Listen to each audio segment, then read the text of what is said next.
মা যদি সন্তান পেটে নিয়ে পর্দার ভিতরে চলে, সন্তান মেধাবী হয়, জ্ঞানী হয়, জেহনি হয়। আর মা সন্তান পেটে নিয়ে যদি বেপরদায় চলে, সন্তান গবী হয়, সন্তান মেধা বিকাশ ঘটে না, প্রতিবন্ধী হয়, বোকা হয়, বোকা। এজন্য মায়েরা মনে রাখবা, সন্তান তুমি কেমন চাও এই নির্ভরতা, এই বিষয়টা নির্ভর করে বাপ মার উপর, বেশিরভাগ নির্ভর করে মায়ের উপর। কারণ সন্তান মাকে বেশি টাইম পায়, গর্বে ছিল তাও মায়ের সাথে, দুধ খাইছে তাও মায়ের সাথে, ঠিক না? আবু বকর সিদ্দিক বলে, রে ভাই এই যদি হয় আমার এক রাতের নেকির আমল, তাহলে আমি বদলা বদলি করতে রাজি না। সুবহানাল্লাহ, জোরে কর। এজন্য বলতেছিলাম, রে আল্লাহর গোলাম, একটু খেয়াল করে মনোযোগ দিয়ে শোনো, কথাগুলি একটু দিল দিয়ে কথাগুলি শোনার চেষ্টা করি, আমলের নিয়তে কথাগুলি বোঝার চেষ্টা করি। ভাইরে যুবক, এখানে যারা বসলাম, তওবা করার নিয়ত কার কার আছে একটু হাত উঠে আল্লাহকে দেখান। আল্লাহ তুমি প্রতিটা হাতকে কবুল করো। পিছনের জীবনের সবগুলি নেকি আল্লাহ তুমি, পিছনের জীবনের সবগুলি গুনাহ আল্লাহ তুমি নেকি দ্বারা বদলায় দাও। সবাই কোন আমিন, আর একটু জোরে কোন আমিন। বাইরা বন্ধুরা, আল্লাহ পাক বলেন নামান, কুল ইন কুনতুম তুহিব্বুনাল্লাহ। বন্ধু তুমি বলে দাও, যারা আমি আল্লাহকে ভালোবাসতে চায়, আমাকে যারা পাইতে চায়, আমরা আল্লাহকে পাইতে চাই কি চাই না? পৃথিবীর সমস্ত মানুষকে যদি বলা হয় আল্লাহকে তুমি পাশে চাও কি চাও না, সবাই বলবে আমি আল্লাহকে চাই। যদি বলা হয় তুমি কি চাও, কয় আল্লাহকে চাই। মাজারে যে যায় তারেও যদি বলা হয় কেন আইছো, কয় আল্লাহ পাওয়ার জন্য। যদি তারে দেখা যায় বাবার দরবারে, শেখাও না, কয় আল্লাহ পাওয়ার জন্য। মসজিদে কেন গেছো, আল্লাহ পাওয়ার জন্য। ওয়াজে কেন গেছো, আল্লাহ পাওয়ার জন্য। সবাই আমরা আল্লাহকে পাওয়ার জন্যই ঘুরি, কিন্তু আল্লাহকে কোন পথে পাইতে হয়, কোথায় গেলে আল্লাহকে পাওয়া যায়, কোন লাইনে হাঁটলে আল্লাহকে পাওয়া যায়, এই বিষয়টা অনেকেই ভুল করে। কেউ বা আল্লাহকে পাওয়ার জন্য মাজারে বাজারে ঘোরে, বাবার দরবারে অমুকের দরবারে ঘোরে। আল্লাহ বলেন, বন্ধু তুমি জানায় দাও, যারা আমি আল্লাহকে পেতে চাই, আমাকে যে ভালোবাসতে চায়, সে যেন তোমার অনুসরণ করে, তোমার অনুসরণ করে, সে যেন তোমাকে ভালোবাসে। এই কথাটা আল্লাহ বলেন নাই, আল্লাহ বলছেন সে যেন তোমাকে অনুসরণ করে। এতে করে আল্লাহ বুঝায় দিলেন, যার ভিতরে নবীর এতাত আর আনুগত্য যত বেশি, তার অন্তরে নবীর ভালোবাসা তত বেশি। প্রসঙ্গ চলছিল ভালোবাসার, প্রসঙ্গ চলছে মহব্বতের, কিন্তু মালিক মহব্বতের প্রসঙ্গ গোড়া দিলেন, এতাআতের প্রসঙ্গ নিয়ে আসলেন। ইন কুনতুম তুহিব্বুনাল্লাহ, যদি তোমরা আল্লাহকে ভালোবাসতে চাও, আমার নবীর ভালোবাসো, আমার নবীকে ভালোবাসো। অথবা নবী বলবেন আমি নবীকে ভালোবাসো, এই ছিল কথার ধরন। কিন্তু না, আল্লাহ তো বলেন না, বন্ধু তুমি বলো তারা যেন তোমার অনুসরণ করে। তুমি যেই পথে আমাকে পাইছো, এই পথ দিয়েই যেন হাঁটে। তুমি রসুল আমাকে যেই পথে হাইটা হাইটা পাইছো, যেই রং ধইরা আমাকে পাইছো, যেই চিন্তা নিয়ে আগাইছো, ওরাও যেন এই চিন্তা নিয়ে সামনে আগায়। এই পথ ধরেই যেন তারা হাঁটে। তোমার পিছনে পিছনে তারা যদি হাঁটতে আসে, তবেই আমি আল্লাহকে পেয়ে যাবে। যেরকম সুবহানাল্লাহ। নিজের ব্যক্তিগত কোনো পথ, ব্যক্তিগত কোনো মত, ব্যক্তিগত কোনো তরিকায় আল্লাহকে পাওয়া যাবে না। আল্লাহকে যদি পাইতে হয়, আল্লাহ শিখাইয়া দিছেন। বাড়ির মালিক যদি কয় এই রাস্তা দিয়ে আসলে আমার বাড়ি আসা যায়, তাহলে ভিন্ন কোনো রাস্তায় গেলে তার বাড়ি যাওয়া যাবে না। আল্লাহ নিজে বলেন আমাকে পাইতে হলে এই রাস্তায় আসা লাগবে। অতএব বোঝা গেল নবীর তরিকা, নবীর অনুসরণ ছাড়া ভিন্ন পথে আল্লাহ কোনোদিন পাওয়া যাবে না। যদি আল্লাহকে পাইতে হয় রে গোলাম, নবীর পথ ধরো, নবীর পথ ধরো। আল্লাহকে আমাদের পাওয়া দরকার, আল্লাহকে আমাদের কাছে আনা দরকার।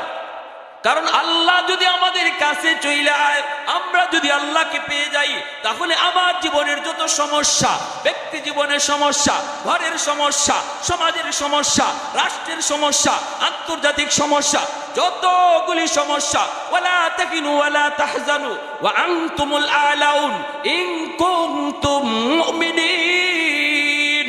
আল্লাহ বলে ভয় নাই, টেনশন নাই, কোনো চিন্তা নাই। তোমার জীবনের যত সমস্যা, সবগুলি সমস্যার সমাধান করবেন আল্লাহ, যদি তুমি আল্লাহকে পেয়ে যাও। আল্লাহু ওয়ালিয়ুল্লাযীনা আমানু। আল্লাহ বলে বান্দা, আমি হলাম তোর ওলি, আমি হলাম তোর বন্ধু, আমি আল্লাহ হলাম তোর বন্ধু। এবার তুই আমার বন্ধু কিনা শুন, দেখ তোর ভিতরে এই গুণটা আছে কিনা। ইন আউলিয়াউহু ইল্লাল মুত্তাকুন। তাকওয়ার গুণ তোর মধ্যে আছে কিনা। যদি থাকে তাহলে তুইও আমার বন্ধু। যেরকম সুবহানাল্লাহ, আর একটু যেরকম সুবহানাল্লাহ। তাহলে আল্লাহকে যদি বন্ধু বানাতে চাই, আল্লাহকে যদি পাইতে চাই, তাহলে ভাইরা বন্ধুরা পাইলে লাভ কি? কয় পাইলে লাভ হলো ঘরের অশান্তিও সেটা দেখবে আল্লাহ, সমাজের অশান্তিও দেখবে আল্লাহ, দুশমনের পক্ষ থেকে ভয় ভীতি, যত সমস্যা, সবগুলি সমস্যার সমাধান করবেন কে? মুমিনের জীবনে কোনো সমস্যা থাকতে পারে না, মুমিনের জীবনে কোনো পরাজয় থাকতে পারে না। আল্লাহ বলে তোমার বিজয় হবে, বিজয় তোমারই হবে, তুমি বিজয় লাভ করবে যদি তুমি খাঁটি মুমিন হও, যদি তুমি খাঁটি মুমিন হও। কে সেই মুমিন? কয় যার অন্তরে তাকওয়া আছে। কে সেই মুমিন যে আল্লাহকে পায়া গেছে? জোরে কোন সুবহানাল্লাহ। তাহলে আল্লাহকে আমাদের পাওয়া দরকার আছে নি না নাই? বাইরে বর্তমান দুনিয়ার হালত বেশি খারাপ, অত্যন্ত খারাপ। তামাম পৃথিবী জুড়ে দুশ্মন এক হয়ে গেছে। বিশ্ব মানচিত্র থেকে ইসলাম মুছে দিতে চায়। ফিলিস্তিনের জমিনে প্রতিনিয়ত হত্যা চলছে, প্রতিনিয়ত গাজায় মুসলমানের রক্তে জমিন লাল হচ্ছে। ভাইয়েরা বন্ধুরা, চীনের উইঘুরে মুসলমানের উপরে নির্যাতন চলছে। আপনাদের পাশেই মায়ানমার, সেই মায়ানমারের পাশে মানুষের মুসলমানের রক্তে এখনো নাফ নদীর সাক্ষী হয়ে আছে, এখনো নাফ নদীর পানি মুসলমানের রক্তের সাক্ষী হয়ে আছে। এত কিছুর পরও কেন আল্লাহর গাইবী মদদ আমাদের পক্ষে আসে না রে যুবক? একটা কারণ, আমরা আল্লাহকে কাছে নিতে পারি না। চাই আমরা আল্লাহকে কাছে নিতে, চাই আমরা আল্লাহকে পাইতে, কিন্তু পথ আমাদের ভিন্ন। যাবো আমি ঢাকা, কিন্তু রওনা দিছি আমি চিটাগাং।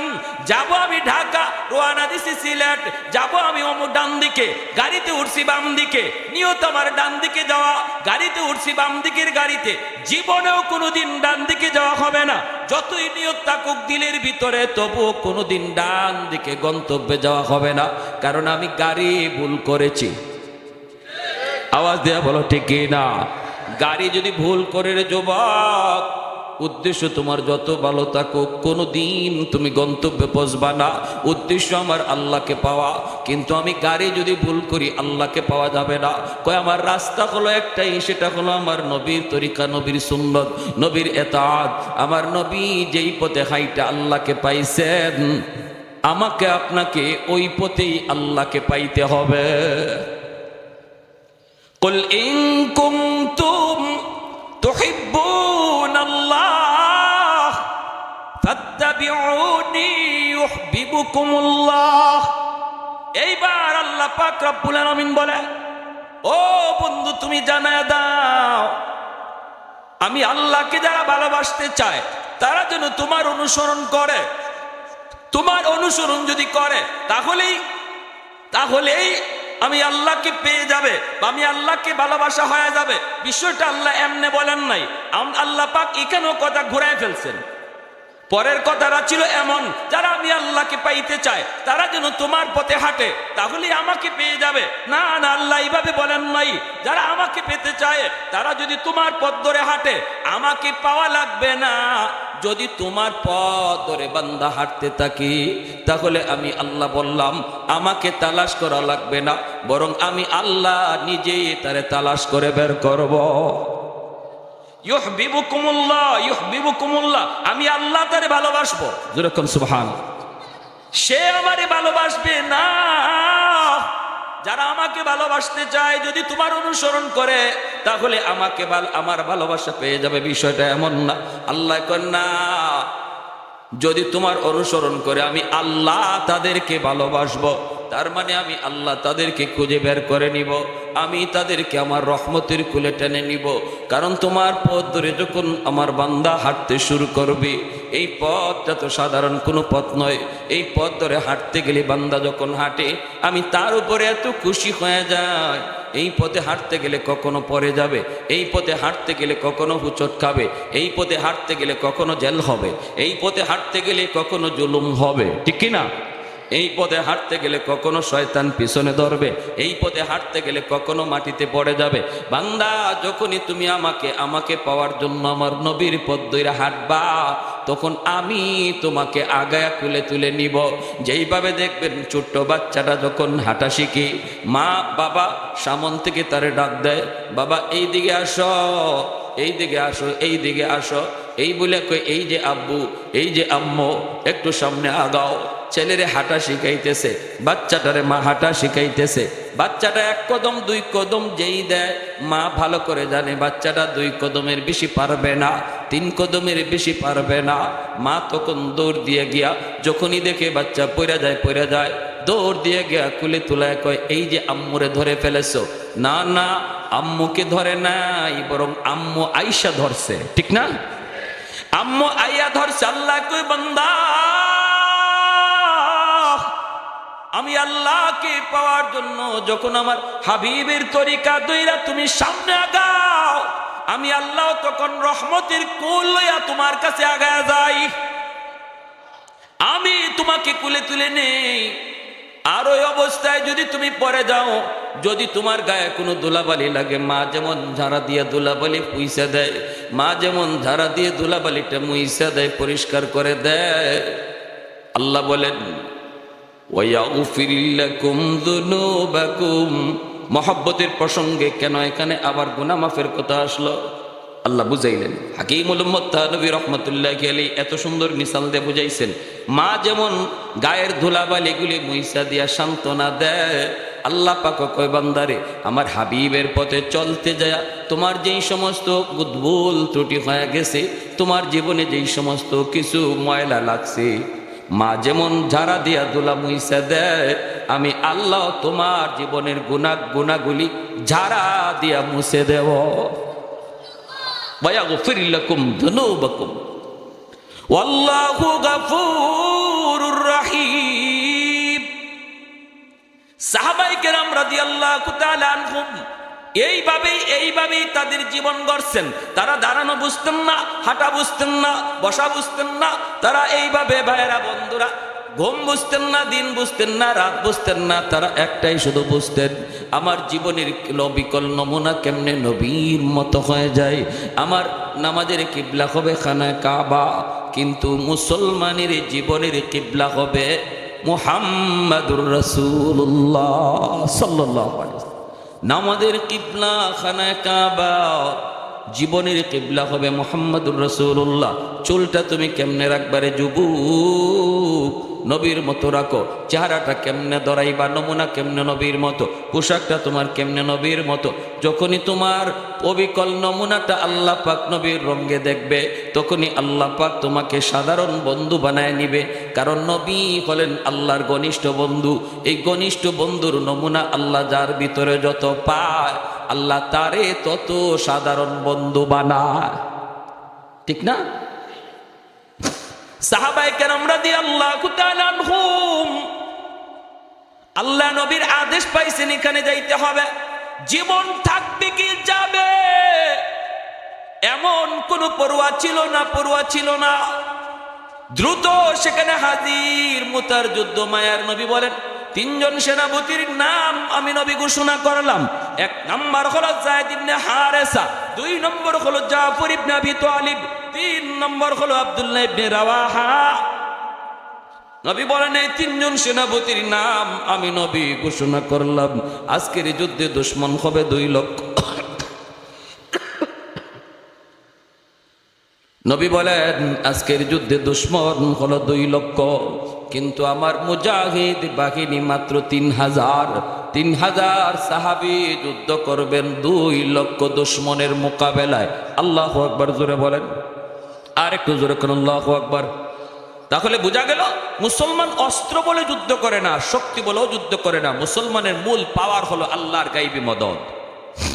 আওয়াজ আসতে কেন ভাই, কথা বুঝেন না? আমাদের মূল অস্ত্র কি? আল্লাহর গাইবী সাহায্য, ঠিক কি না? আল্লাহর গাইবী সাহায্য যতদিন মুসলমানের সাথে ছিল ততদিন মুসলমানের বিজয় হয়েছে। বিজয় ঠেকায় কেউ রাখতে পারে নাই। যেদিন থেকে আমরা আল্লাহকে নারাজ করে ফেলেছি, আমরা বিভিন্ন গোষ্ঠীর উম্মত হয়ে গেছি, বিভিন্ন জাতির উম্মত হয়ে গেছি। আমাদেরকে দেখলে আর নবীর উম্মত বোঝা যায় না। সেদিন থেকে আল্লাহ নারাজ হয়ে গেছে, আল্লাহ মুখ ফিরিয়ে নিছে। এখন আর গাইবী সাহায্য আসে না, মায়ের খাইতেছি। আফগানের তালেবানরা তারা কিন্তু তাদেরকে টিকি নবীর উম্মত বুঝায় রাখছে। এজন্য এত বড় ঐতিহাসিক বিজয় আল্লাহ তাদেরকে দান করছে। সেই বর্তমান আমেরিকার প্রেসিডেন্ট জো বাইডেন, তার পক্ষ থেকে যে ফাইটার বিমান এসেছিল আফগানের জমিনে আইসা তারা বম্বিং করবে, এই নাবিকরা, এই পাইলটরা, তারা এই সৈন্যরা, যোদ্ধারা, তারা বলে যে আমরা যখনই আমাদের বিমান থেকে, যুদ্ধ বিমান থেকে আমরা আফগানে বোমা নিক্ষেপ করি, তখনই আমরা নিজের চোখে দেখি এই বোমাগুলা আকাশের মধ্যেই একজন মানুষের হাত দিয়ে লুপে ফেলে, লুইফিয়া মাটিতে পড়তে দেয় না, হাত দিয়ে উড়াইয়া সাগরে নিক্ষেপ করে। একটা বোমাও মাটিতে পড়ে নাই আমরা দেখেছি। সেদিনই জো বাইডেন বলেছে তাড়াতাড়ি সৈন্য প্রত্যাহার করো, কারণ আফগানের তালেবানরা এরা নিজের শক্তিতে লড়তেছে না, এরা এক অদৃশ্য শক্তি লইয়া মাঠে নামছে, যেই শক্তি চোখে দেখা যায় না।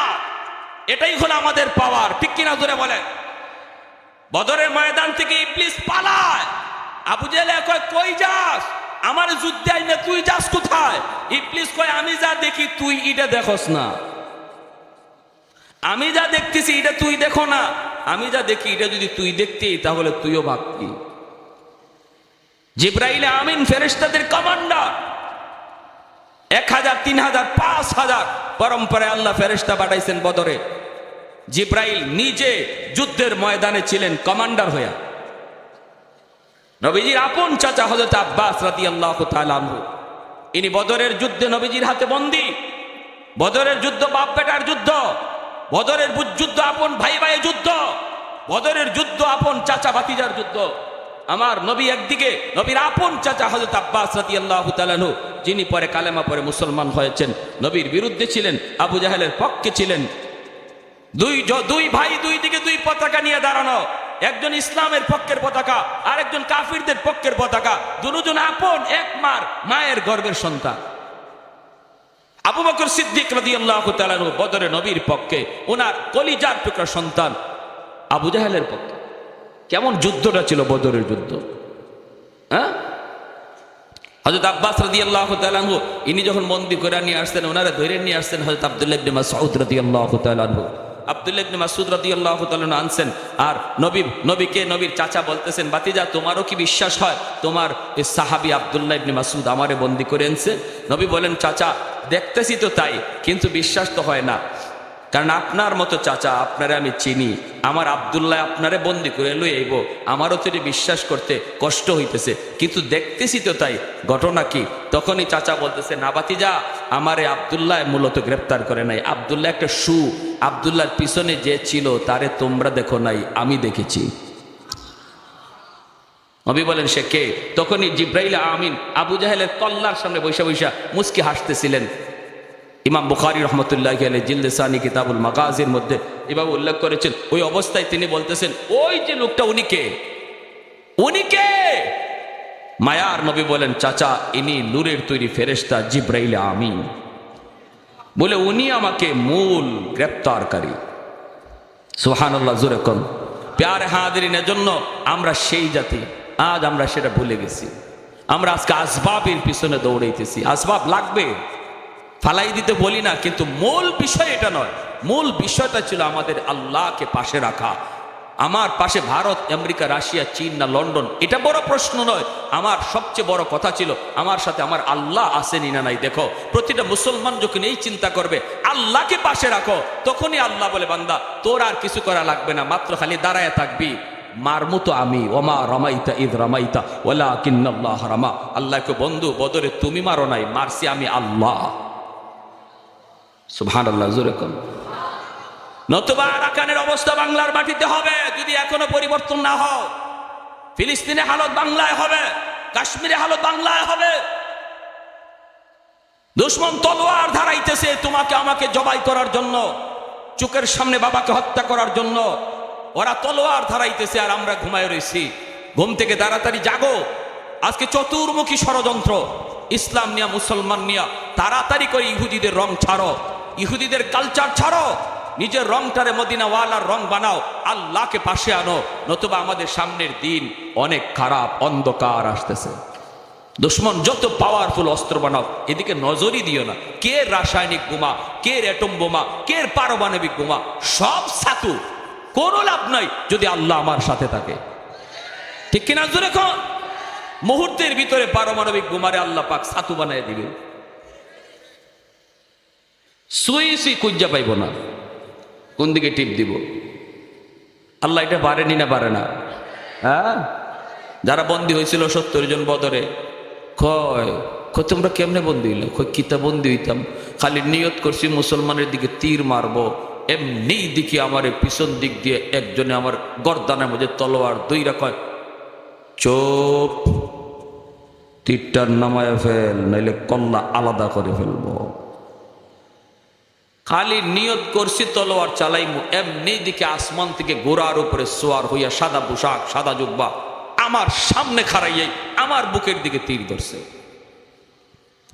যারা বন্দী এদের ভাষ্য, মারবো খালি নিয়ত করছি, দেখি পিছনের মধ্যে তলোয়ার ঠেকায় রাখছে, লড়বি না, লড়লি শেষ। আমরা সেই জাতি, ঠিক কিনা জোরে কোন? ভুলে গেছি, ভুলে গেছি, ভুলে গেছি। আমরা ভুলে গেছি। আমাদের ইতিহাস আমরা জানি না, আমাদের নিজেদের পরিচয় আমরা জানি না, আমার পরিচয় আমি জানি না। এজন্য আজকে এত বিপদ, এত মুসিবত, এত নির্যাতন, এত অবহেলা, এত তিরস্কার। আজকে সুইডেনে কোরআন পোড়ায়, ডেনমার্কে কোরআন পোড়ায়, আল্লাহর কালামকে আগুন দিয়ে পোড়ায়, পায়ের নিচে ফালায়। এত বড় দুঃসাহস ওদের। আল্লাহ আমাদের উপরে নারাজ, এজন্য আল্লাহ নিজেও কিছু করে না।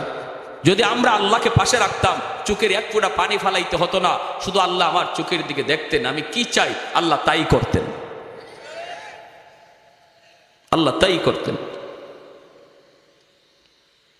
এজন্য যুবক, আল্লাহ নবী বলেন 3 জন সেনাপতি ঘোষণা দিলাম। একজন সেনাপতির নাম হলো যায়েদ ইবনে হারেসা। যায়েদ ইবনে হারেসা তিনি হলেন মায়ার নবীর পালক পুত্র, আমার নবী রহমতের নবীর আপন নবীর পালক পুত্র যায়েদ ইবনে হারেসা। তিনি হলেন মুতার যুদ্ধে আল্লাহর নবীর ঘোষণা দেওয়া 1 নম্বর সেনাপতি।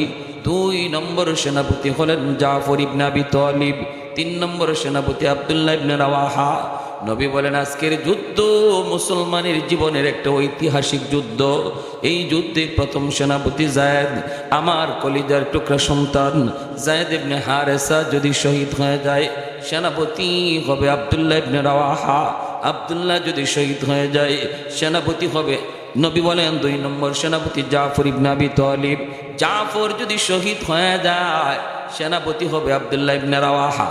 নবী বলেন আমার আব্দুল্লাহ যদি শহীদ হয়ে যায়, তাহলে সেনাপতি হবে চতুর্থ একজন, যার নাম নবী ঘোষণা করেন নাই, আর বলেছেন চতুর্থ সেনাপতির দ্বারা আল্লাহ ওই মুতার ঐতিহাসিক বিজয় আল্লাহ দান করবে।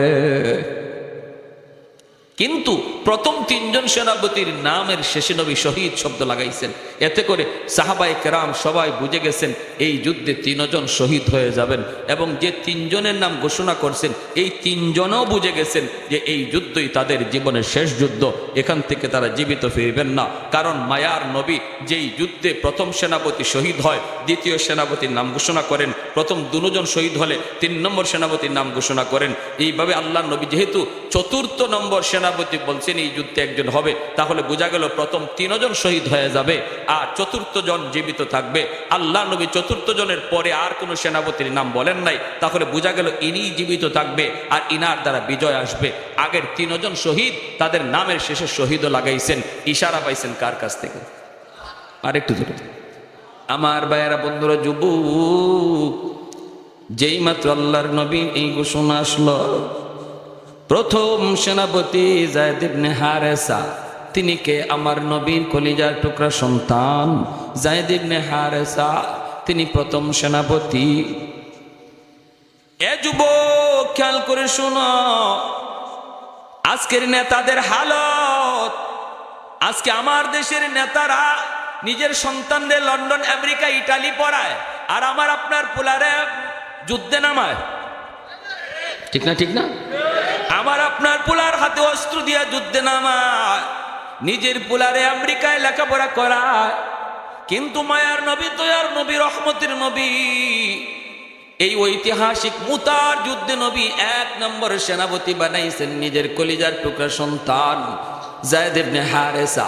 ওই যায়েদ ইবনে হারেসা হলো নবীর অনেক আদরের, অনেক প্রিয়। যায়েদ ইবনে হারেসা মায়ার নবীর তিনি পুত্র কেমন করে হলেন একটা ঘটনা শুনুন। আল্লাহর নবী, রহমতের নবী, মায়ার নবী, জয় দয়ার নবীর গোলাম ছিলেন যায়েদ ইবনে হারেসা। শিশুকালেই তিনি ডাকাতের হাতে অপহরণ হয়ে যান। বাড়ি হলো ইয়ামেন। ইয়ামেন থেকে তিনি একদিন মায়ের সাথে রওনা দিয়েছেন। পথের মধ্যে ডাকাতের হাতে তিনি হামলার শিকার। ডাকাতের দল যায়েদকে মক্কার উকাজ নামক বাজারে উঠাইল। ওই বাজার থেকে আম্মাজান খাদিজাতুল কুবরা রাদিয়াল্লাহু তাআলা আনহা কিনে নিলেন। যায়েদের বয়স তখন ছোট্ট, 10 বছর 12 বছরের বালক। ওই যায়েদকে কিনে নিছেন আম্মাজান খাদিজাতুল কুবরা রাদিয়াল্লাহু তাআলা আনহা। ইনার কাছে অনেক দিন ছিলেন। এরপরে আম্মাজানের সাথে মায়ার নবীর যখনই বিবাহ বন্ধনে আবদ্ধ হয়ে যুবক, তখনই তিনি আমার নবীকে হাদিয়া দিয়া দিলেন। এইবার যায়েদ হলেন মায়ার নবীর ঘরে নবীর গোলাম। মক্কার মানুষগুলিও জানে যায়েদ হলো মুহাম্মদের গোলাম। কিন্তু মায়ার নবী এত আদর করেন, এত মায়া করেন, কোনো ধমক নাই, কোনো কিছু নাই, মারি নাই, ঝগড়া নাই, গালি নেই। এত মায়া নবীর কাছে তিনি পাইতেছেন। এইদিকে ইয়ামেন, তার মা, তার বাবা, যায়েদের মা বাবার একমাত্র সন্তান ছিল এই যায়েদ। সন্তানকে হারাইয়া মা পাগলের মতো রাস্তায় রাস্তায় ঘোরে, বাবাও শুধু যায়েদ যায়েদ কইরা কইরা রাস্তায় রাস্তায় ঘুরে, দেশ বিদেশে ঘোরে। এলাকার মানুষেরও জানে মা পাগল, বাবা পাগল। একটা সন্তানের জন্য, যেই সন্তান ডাকাতের হাতে অপহরণ হয়, কোথায় সেই যায়েদ বাবা জানে না, মা জানে না, ইয়ামেনের মানুষও জানে না কোথায় ডাকাতের দল যায়েদকে নিয়ে গেল, তারে জীবিত রাখলো নাকি মেরে ফেললো, কেউ তো জানে না, কেউ তো জানে না। ওই অবস্থায় কিছু মানুষ তারা ইয়ামেন থেকে মক্কায় আসলো হজ করার জন্য। হঠাৎ করে নবীর কাছে একটা বালক দেখা, এই সময় তো যায়েদার বালক না, তিনি প্রায় বালক থেকে আরো একটু বড় যুবকের প্রায় কাছাকাছি হয়ে গেছেন। হারাইছেন ভাইয়ারা 10 বছর 12 বয়সে।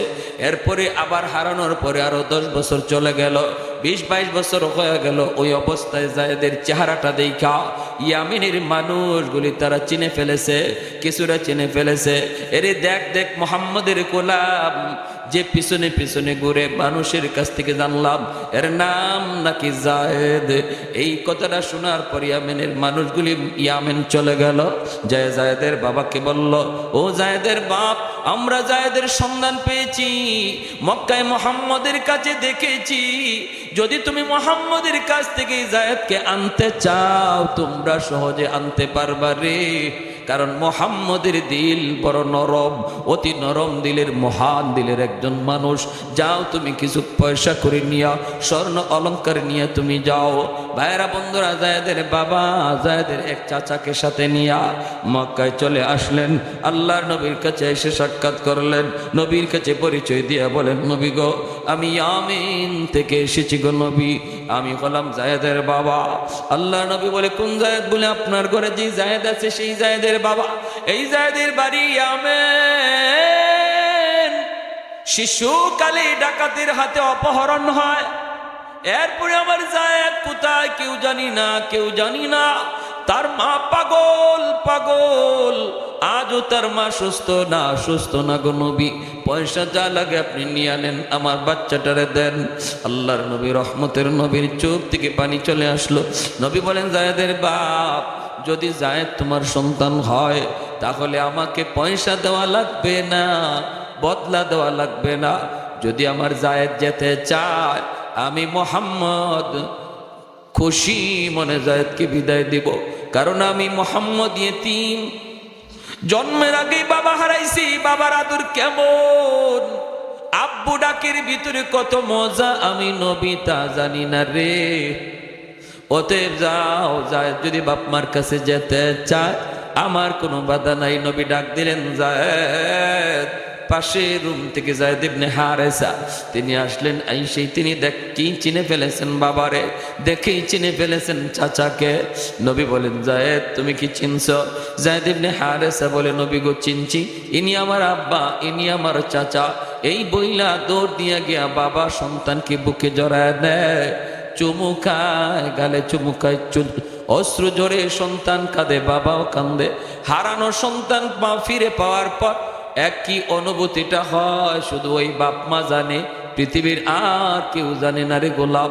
সন্তান যদি হারায় যায় এর ব্যথাটা কেমন, হারানো মা জানে, হারানো বাবা জানে, আর কেউ জানে না। আল্লাহ নবী রহমতের নবী মনে খুব খুশি, যাক আমার জায়েদ বাবারে পাইছে, মারে খুঁজে পাইছে। হ্যাঁ আমার জায়েদ তার বাবারে পাইছে, মারে খুঁজে পাইছে। নবীর মনেও খুশি। আল্লাহ নবী কয় জায়েদ তোমার মা তোমার তালাশে তালাশে পাগল হয়ে গেছে রে বাবা, যাও তুমি মায়ের কাছে যাও, বাবা আসছে তোমাকে নেওয়ার জন্য, তুমি চলে যাও। যেই মাত্র নবী বলতেছে জায়েদ তুমি চলে যাও, জায়েদ তো নড়ে না চড়ে না, একটা কদমও সামনে দেয় না। যেখানে দাঁড়ানো সেখানে দাঁড়ায় আসি, মাথাটা নিচের দিকে দিয়ে আসি।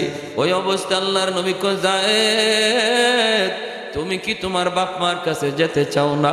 যদি তুমি যেতে চাও আমি নবী কোনো বদলা তোমার বাবার কাছ থেকে নেব না, খুশি মনে তোমাকে বিদায় দেব।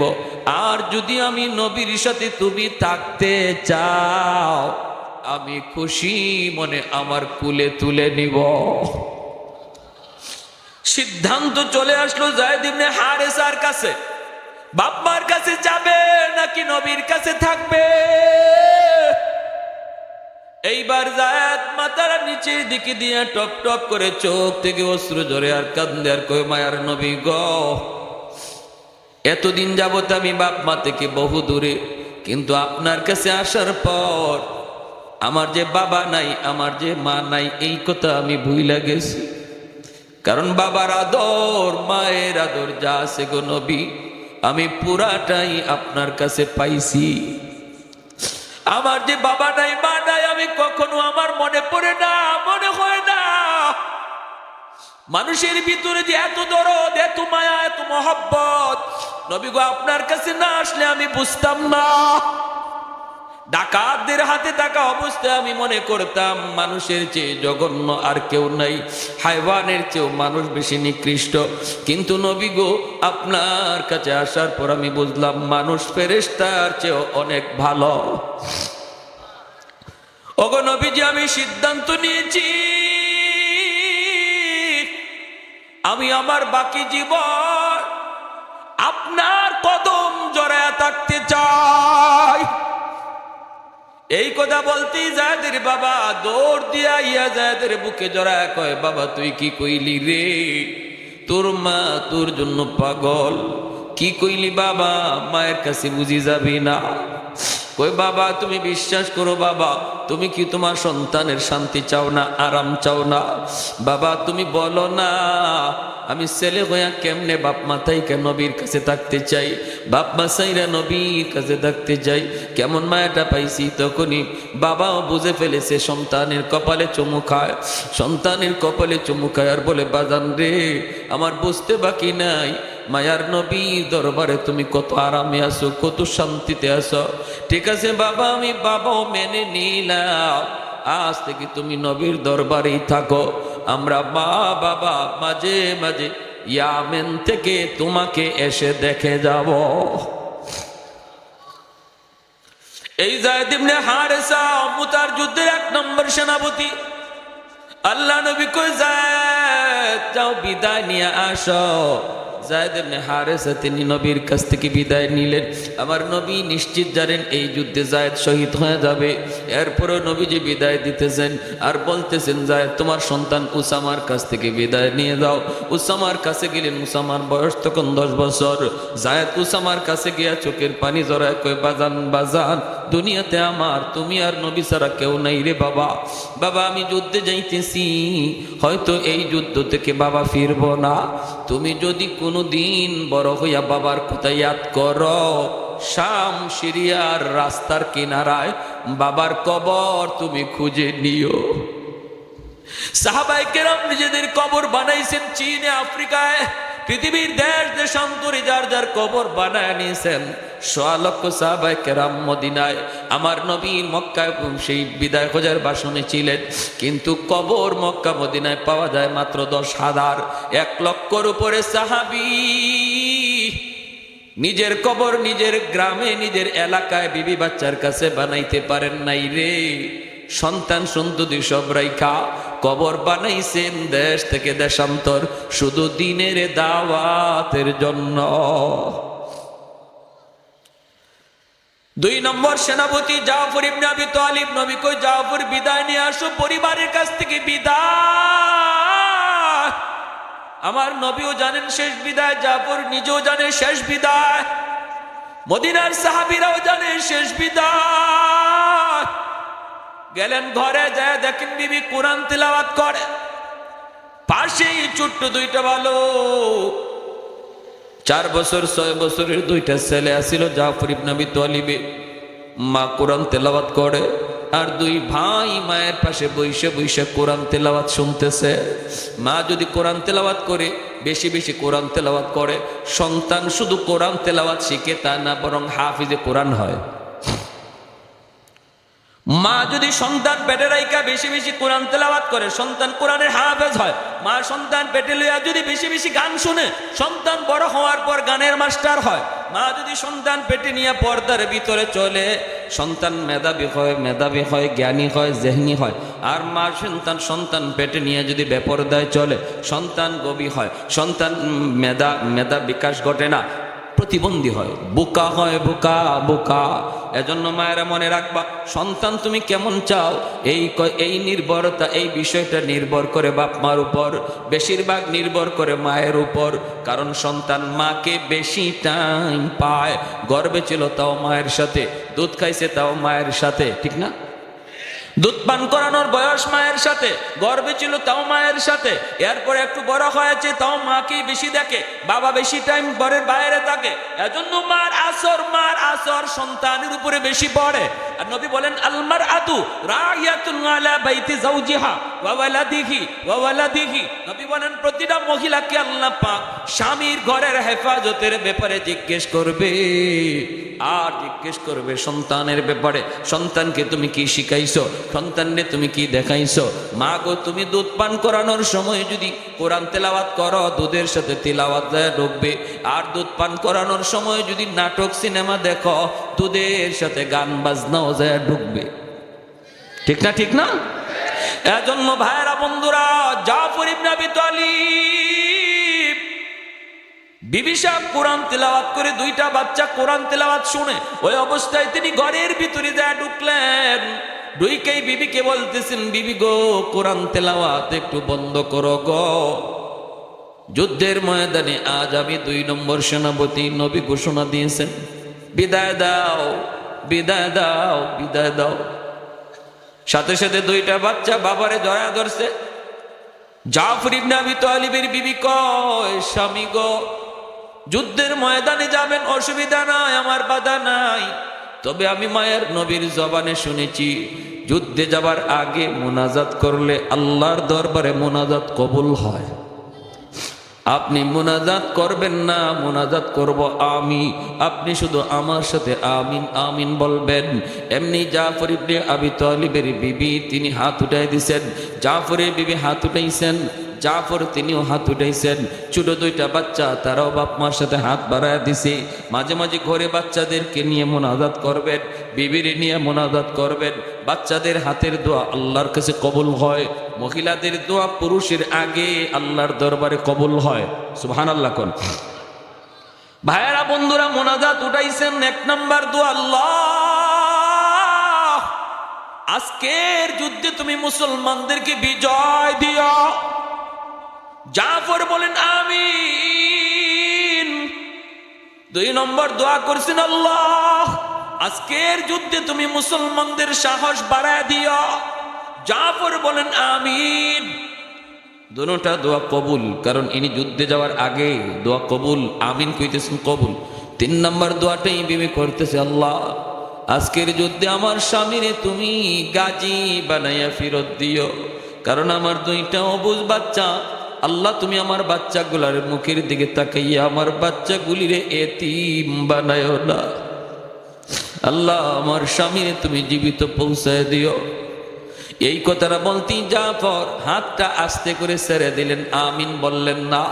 হাতটা ছেড়ে দিয়া তলোয়ারের বাট দিয়া বিবির হাতটারে আস্তে করে নামায়া বলতেছেন, বিবি গো তোমার তিনটা দোয়া আর দুটা দোয়া আল্লাহর কাছে কবুল হবে, কিন্তু তিন নাম্বার দোয়া কবুল হবে না। কারণ বিবি গো আমি তোমার কাছে বলতে চাই নাই, কিন্তু তুমি বলতে বাধ্য করলা। আজকের যুদ্ধে আমি 2 নম্বর সেনাপতি, আমার পরে নবী আরে একজন সেনাপতির নাম ঘোষণা করেছে, আমার নামের শেষে নবী শহীদ শব্দ লাগাইছেন। এতে করে শুধু আমি না, মদিনার সমস্ত মুজাহিদরা জানে এই যুদ্ধে আমি শহীদ হয়ে যাব, জীবিত আসব না। বাচ্চাগুলি বাবারে জড়ায় কান্দে, বাবার বাচ্চাগুলির কপালে চুমু খায়।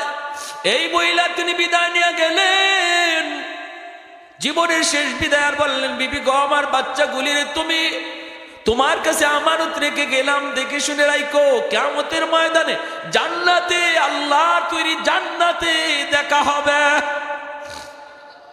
3 নম্বর সেনাপতি আব্দুল্লাহ ইবনে রাওয়াহা মাত্র বিয়ে করেছেন, এখনো নতুন বিবির চেহারা দেখেন নাই। ওই অবস্থায় খবর, নবী তোমারে মসজিদে নববীতে ডাকেন। দৌড় দিয়া মসজিদে নববীতে চলে আসলেন। মানুষেরা কই, আব্দুল্লাহ মাত্র আগদোটা হইছে, বিবিরে দেখে যাও একটা নজর, নিজের স্ত্রীরে দেখে যাও। আব্দুল্লাহ কয়, না আমার স্ত্রীর চেহারা দেখার আগে আমার নবীর চেহারা দেখা আমার উপর জরুরি, কারণ আমার স্ত্রীর চেহারার চেয়ে আমার নবীর চেহারা আমার কাছে হাজার হাজার গুণ দামি। দৌড়ে মসজিদে নববীতে চলে আসলেন। আইসে শুনেন আজকের যুদ্ধের 3 নম্বর সেনাপতি উনি। নবী বলতেছেন, আব্দুল্লাহ যাও, যে বিদায় নিয়ে আসো। উনার পরে আরেকজন সেনাপতি, তার মানে আব্দুল্লাহ নিজেও শহীদ হয়ে যাবেন, এই যুদ্ধ থেকে তিনিও ফিরবেন না। দৌড় দিয়া বাড়িতে গেলেন, যুদ্ধের পোশাক পইরা, গোড়ার পিঠে সওয়ার হইয়া ডাক দিয়া বলতেছেন, বিবি গো, ও বিবি বিদায় দাও, বিদায় দাও, যুদ্ধে যাইতেছি, নবী আমাকে সেনাপতি বানাইছেন। আন্দরের ভিতর থেকে বিবি ডাক দেয়া কয়, প্রাণের স্বামী গো, মায়ার নবী যুদ্ধে পাঠাইতেছেন, আমার কোনো বাধা নাই, কিন্তু আমার একটা ছোট্ট আবদার গো স্বামী, একটা বারের জন্য গোড়ার পিঠ থেকে তুমি নামো, নাইমে আমার ঘরে আসো, আমি এক নজর তোমার চেহারাটা দেখতে চাই, যেন কিয়ামতের ময়দানে আমি আমার স্বামীরে দেখলেই চিনতে পারি। আব্দুল্লাহ ইবনে রাওয়াহা গোড়ার পিঠ থেকে কয়, না গো বিবি না, আমারে তুমি দেখো না, আমিও তোমারে দেখবো না, কারণ শুনেছি তুমি অনেক সুন্দরী, যদি তোমার মায়াবী চেহারা আমি দেখি, যুদ্ধের ময়দানে হয়তো তোমার চেহারা আমার চোখের সামনে ভেসে উঠতে পারে, তখন আমার যুদ্ধ করতে ব্যাঘাত ঘটবে। না গো বিবি, আমি তোমাকে দেখলাম না, চিনলাম না, তুমিও আমাকে দেখলা না, চিনলা না, চলে গেলাম, তবে মনে রাখো স্বামী আর ফেরত আসবে না। এই যুদ্ধই তার জীবনের শেষ যুদ্ধ। আল্লাহর তৈরি জান্নাতে আল্লাহ তোমার আমার পরিচয় আল্লাহ নিজে করায়া দিব। কৌনৈন মুখতার খুদা তুমকো বানায়া, কৌনৈন মুখতার খুদা তুমকো বানায়া, उम्मत का निगाहबान खुदा तुमको बनाया, उम्मत का निगाहबान खुदा तुमको बनाया, मौला मेरा आका मेरा रहमत की नबी है, तजदार मदीना है तो माह अरबी है, तजदार मदीना है तो माह अरबी है, अशजार ने देते हैं नबूवत के शहादत, तशकीक कमर में है तो अंगुल की इशारात, तशकीक कमर में है तो अंगुल की इशारात। एक जोरे सोरे कन्ना अल्लाहु আকবার। मुसलमानेर आवाजे अल्लाहु আকবার। भाईरा चले गेलेन तीनজন, যুদ্ধ শুরু হয়ে গেল। আল্লাহ নবী মসজিদে নববীতে বসে বসে জিব্রাইল আমিন টেলিভিশনের পর্দার মতো মুতার যুদ্ধের চিত্র নবীর সামনে তুলে ধরেছেন। নবী দেখতেছেন আমার জায়েদ যুদ্ধ শুরু করেছে, আমার জায়েদের হাতে ইসলামের পতাকা। এই যে কিছুক্ষণ যুদ্ধ করলো, অনেক দুশমনদের জাহান্নামে পাঠাইয়া আমার জায়েদ শহীদ হয়ে গেল। নবী সাহাবীদেরকে বলতেছেন, যারা অসুস্থ ছিলেন পাশে বসা, নবী বলতেছেন এই মুহূর্তে আমার জায়েদ শহীদ হয়ে গেছে। 2 নম্বর সেনাপতি জাফর ইবনে আবি তালিব, ইনি আইসা ইসলামের পতাকা ধরছেন, পতাকা মাটিতে পড়তে দেন না। নবী বলেন পতাকা এইবার জাফরের হাতে। জাফর বীর বিক্রমে যুদ্ধ করতেছে, অসংখ্য দুশমনকে কল্লা জমিনে ফালাইয়া সামনে বাড়তেছে। হঠাৎ করে নবী কয় আমার জাফরের ডান হাত দুশমন কেটে ফেলেছে। নবী চিৎকার দিয়ে উঠলেন, বাম হাতটাও দুশমন পিছন দিয়ে আঘাত করে কেটে ফেলেছে। এরপরে দেহটাও 2 টুকরা করে ফেলেছে। নবীজির চোখ থেকে দর দর করে পানি পড়ে। জাফরের ছোট ছোট 2টা অবুজ বাচ্চার কথা চিন্তা করে। এমনি আল্লাহ কয়ে, যা জিব্রাইল আমার বন্ধুর কাছে যাও, যা বলো আমার জাফর যে আজকে যুদ্ধের জন্য আমি আল্লাহর জন্য আমার বন্ধুর জন্য 2টা হাত জিহাদের ময়দানে দিয়ে দিল, আমি জান্নাতে তারে 2টা পাকা লাগায় দিব। সমস্ত জান্নাতির জান্নাত হবে নির্ধারিত, কেউ কারো জান্নাতে যেতে পারবে না, কিন্তু জাফরের জান্নাত তো নির্ধারিত হবেই, কিন্তু সে যে কোনো জান্নাতে উড়ে বেড়াতে পারবে। আমি তারে এমন 2টা পাখা তারে লাগায় দিব। সেদিন থেকে জাফরের উপাধি নবী দিয়ে দিলেন জাফরে তৈয়ার, উড়ন্ত জাফর। আল্লাহু আকবার। নবী বলেন আমার জাফর কামড় দিয়া পতাকা ধরে রাখছে, পতাকা মাটিতে পড়তে দেয় না। আব্দুল্লাহ ইবনে রাওয়াহা তিনি আয়েশা পতাকা ধরে টানতেছেন, জাফর কামড় ছাড়েন না। এইবার তিনি ডাক দিয়া বলেন, ও জাফর, এই পতাকা আর কেউ টানে না, অন্য কেউ টানে না। আমি আব্দুল্লাহ তোমার কাছ থেকে পতাকা টানতেছি, যার নাম নবী তোমার পরে আমার নাম ঘোষণা করেছে। সাথে সাথে কামড় ছেড়ে দিলেন, তিনিও শহীদ হয়ে গেলেন। এরপরে মুসলমানের ভিতর থেকে পরামর্শে একজনের সেনাপতি বানানো হয়। তিনি কে? তিনি হলেন খালিদ বিন ওয়ালিদ রাদিয়াল্লাহু তাআলা আনহু, যার উপাধি হলো সাইফুল্লাহ, আল্লাহ আর তলোয়ার হলো যার উপাধি। ইনি যুদ্ধের সেনাপতি হইয়াই নবী বলেছিলেন 4র্থ সেনাপতির হাতে বিজয় আসবে। তিনি কে? খালিদ বিন ওয়ালিদ রাদিয়াল্লাহু তাআলা আনহু। যুদ্ধের হালচাল বদলায় দিলেন, ডান দিকে যারা ছিল এদেরকে বাম দিকে আনলেন, বামের মুজাহিদদেরকে ডান দিকে নিলেন, সামনে যারা ছিল পিছনে আনলেন, পিছনেরদেরকে সামনে আনলেন। পরের দিন যুদ্ধ শুরু হতেই দুশমনে কয়, হায় হায়, এই অল্প সংখ্যক মুসলমান মুজাহিদ, এদের সাথে আজকে এতদিন যাবত যুদ্ধ করে পারি না। এখন দিয়ে দেখা যায় আবার নতুন সৈন্য যোগ দিছে। মূলত নতুন কোন সৈন্য না, জায়গাটা শুধু বদলায়া দিছেন। এরপরে তিনি তলোয়ার হাতে নিছেন। ইমাম বুখারী রাহমাতুল্লাহি আলাইহি বুখারী শরীফ জিলদে সানি কিতাবুল মাগাজিতে বলেন, হযরত খালিদ বিন ওয়ালিদ রাদিয়াল্লাহু তাআলা আনহুর হাতে মুতার যুদ্ধে 9খানা তলোয়ার ভাঙছে। তলোয়ার হাতে নেন আর ভাঙ্গে, এক একটা গোরানি এমনে দেন, শয়ে শয়ে দুশমনের কল্লা জমিনে আলাদা হয়ে পড়া যায়। শয়ে দুশমনের কল্লা জমিনে পড়া যায়। এইভাবে এত বড় ঐতিহাসিক বিজয়। মাত্র 3000, দুশমন ছিল 2 লক্ষ। সমস্ত দুশমনের কচুকাটা কইরা বাকিরা ভয়ে ময়দান পালাইয়া এই যুদ্ধে মুসলমানের বিজয় চলে আসলো রে ভাই। এজন্য বলতেছিলাম সাহাবায়ে কেরাম নবীকে মহব্বত করেছেন কিভাবে? কয় নবীর আদেশ মাইনা, নবীর কথা মতো চইলা, নবীর রং দইরা। জীবন যাবে কি থাকবে সেদিকে খেয়াল করেন নাই, কিন্তু একটাই শুধু মানছেন, আমার জীবনের কিবলা হবে মুহাম্মাদুর রাসূলুল্লাহ। প্রত্যেকে আমরা আমাদের জীবনের কিবলা মুহাম্মাদুর রাসূলুল্লাহ বানাইতে কারা কারা রাজি? একটু হাত উঠে আল্লাহকে দেখাও। আল্লাহ তুমি প্রতিটা হাতকে কবুল করো। জীবনের ছোট বড় সব কাজ আমরা উলামায়ে কেরামের কাছ থেকে জানবো। সুন্নত তরিকা কি, আমার নবীর তরিকা কি, আমার নবী কিভাবে করছেন, যাই না আমরা ছোট হোক বড় হোক এই কাজটা করব। ইনশাআল্লাহ আল্লাহ আমাদের উপরে রাজি হয়ে যাবে। আল্লাহরে যতদিন পর্যন্ত রাজি না করব আমাদের দুর্দিন যাবে না, আমাদের সুদিন ফিরবে না, ঠিক কিনা? আল্লাহ আমাদেরকে তৌফিক দান করুন। ওয়া আখির